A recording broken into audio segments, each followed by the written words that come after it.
Did you know that the Electoral College is a presidential voting system made up of 538 state electors, causing the people's vote to be less effective?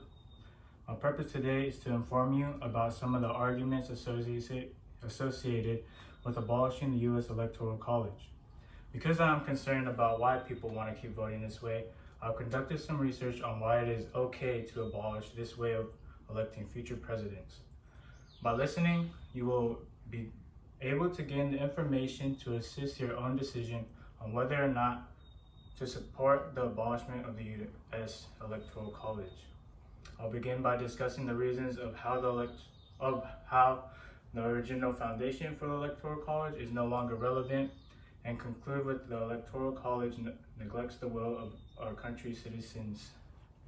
With our roadmap in place, let's begin with how the Electoral College is no longer relevant. There are two main arguments that support the U.S. Electoral College is no longer relevant. First, with today's latent technology, voters can easily access information to make knowledgeable decisions that could not have been done by our founding fathers.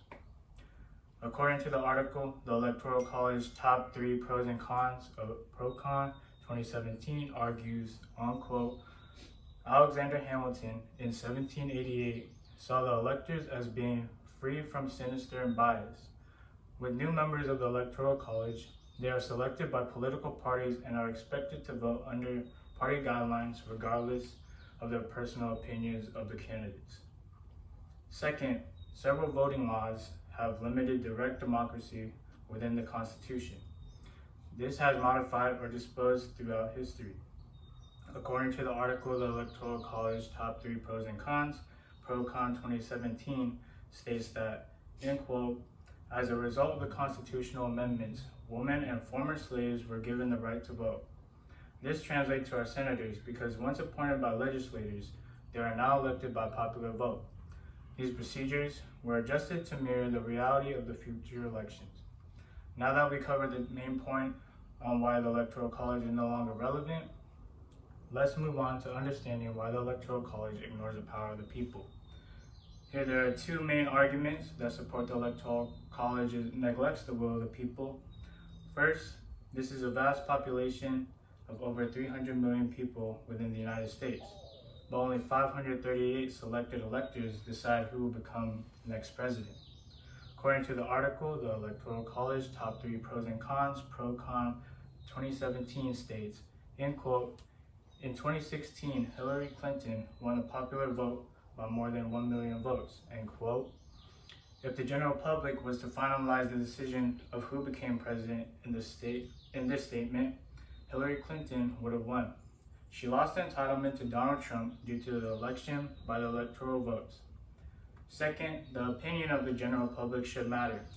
According to the article, the Electoral College Top 3 Pros and Cons, ProCon 2017, President-elect Donald Trump said, end quote, I would rather see it where you went with simple votes.